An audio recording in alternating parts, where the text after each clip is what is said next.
Hey everybody, it's Dr. Tracy Kiernan, owner and founder of Natural State Health Center and the developer of the 100-Day Weight Loss Challenge. And today I'm going to talk to you about how to help your kids make healthier choices when it comes to their food. And I'll tell you, I have a lot of experience taking care of mothers and fathers and a lot of children in my practice and teaching them how to make these transitions and choices, especially if you're just starting your health journey. But I'm also a mother of two young children who are 14 months apart, and we're trying to manage life. And I'm a doctor, I own my own practice, and I'm a radio show host, and I'm making these videos for you, and we just try to do the best we can. And I just want you to know that I understand the challenge, and it's not always easy, but health isn't always the easy way. Sometimes you have to take the challenge and have some discipline and make some time to plan and prepare. So let me just go through some of the basics of nutrition that you need to start thinking about when it comes to your children, but also when it comes to you. Really, you need to limit the amount of simple carbohydrates, which includes really sugars.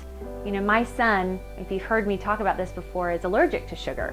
It shows up on his blood test, and we thankfully have a very specific, very clear reason to get sugar out of our home. But really, sugar is an anti-nutrient.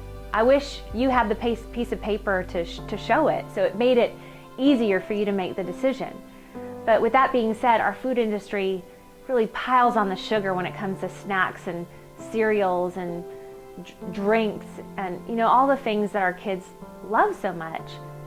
But they love them because sugar is an addictive substance. So we really need to pay attention to what we're putting in our little people's body. Obesity, childhood obesity is becoming an epidemic. I live in the state of Arkansas, and it's one of the most obese states in the entire nation. And I'm seeing kids, at 5 years old, 6, 7, 8 years old, obese. But I'll tell you, that is not a genetic component to that. There's not a genetic component to that. There's a lifestyle component to that.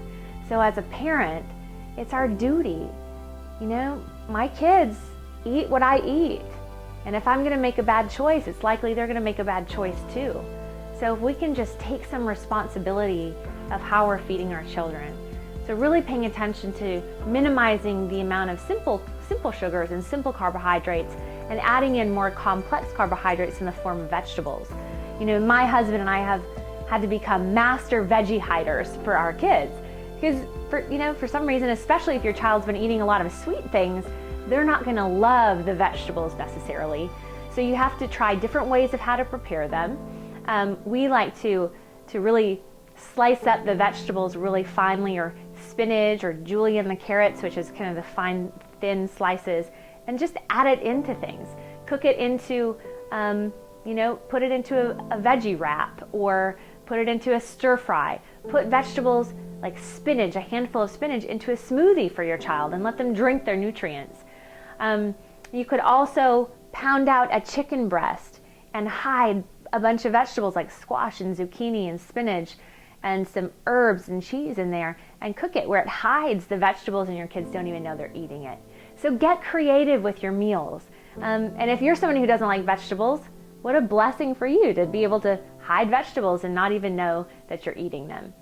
So I also want to talk to you about good fats. This is a really important piece that's often missed. A lot of you are feeding your children, like skim milk, and really missing out on important fats for your child's neurological development. You have to consider our brain is mostly fat. Our neural tissue is surrounded and protected by types of fat called a myelin sheath. We need fat. We need fat for energy. It's our body's preferred source of energy. And we need fat to mobilize bad fat. But we're often putting in too much sugar, and if you're eating anything that's fat-free, low-fat, they add sugar in to make up for the taste. So add good fats into your children's diets. Let them snack on nuts and seeds, and add in avocado. My kids love butter. Organic butter is great for them. Coconut oil, cook in good things. So those are just some basics of nutrition that you should be thinking about. The other important piece I want to talk to is hydration.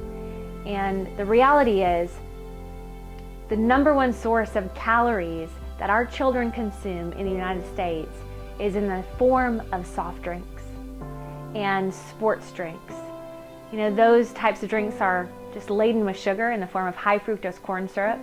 And an excess of sugar like that is going to cause your body to accumulate fat. So the body needs water. And if your child doesn't like water, offer it to them again and again and again and again, because eventually their body's going to start to crave it more. And the more you can have that in your home and get the other drinks out, the better. Water is a drink of life.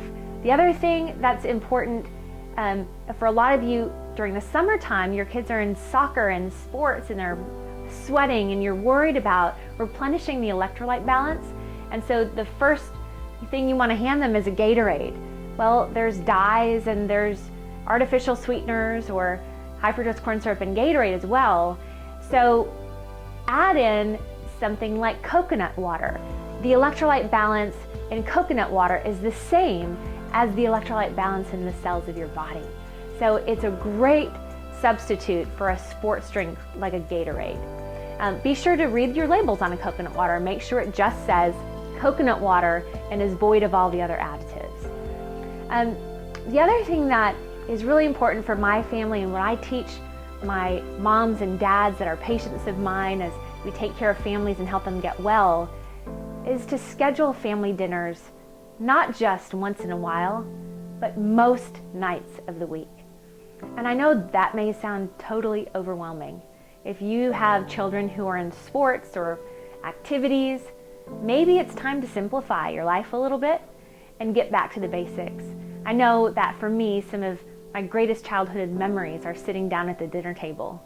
And you know, I just read an article a couple months ago that showed families that sit down together, their children are studied to be more successful and have a higher vocabulary because they're hearing their parents talk more.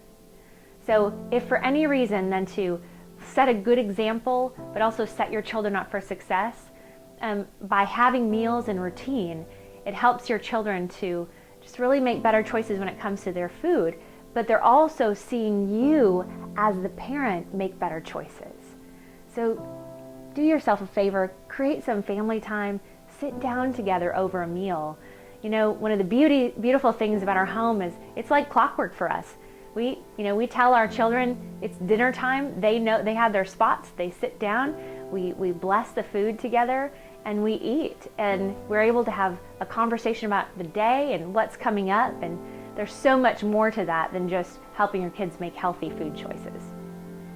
The last thing I want to talk about is to not make your children eat the food.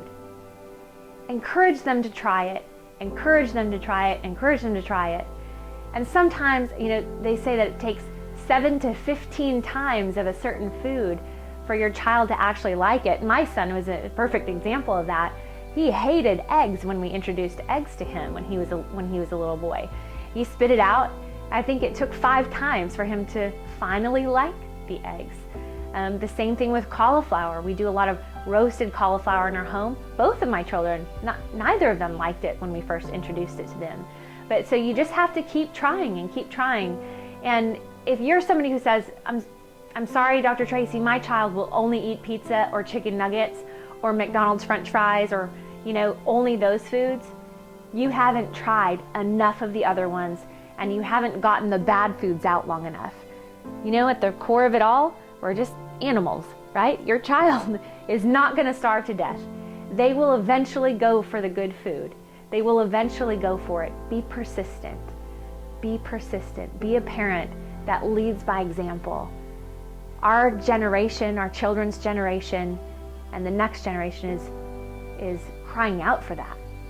You know, we have to consider that our children's children need you to make a difference for them. Because they say that our children, it's the first generation that's not supposed to outlive their parents. And so start to be a catalyst for change and a change agent and be a leading example for your child They're crying out for it. They just don't even know it. So if you liked this video, make sure to just click like below, share it with somebody that you think needs to hear this or would benefit from the information. Maybe somebody who's really struggling getting their kids to eat well. I hope you enjoyed this. Please tune in next time. It's Dr. Tracy Kiernan, and here's to your health.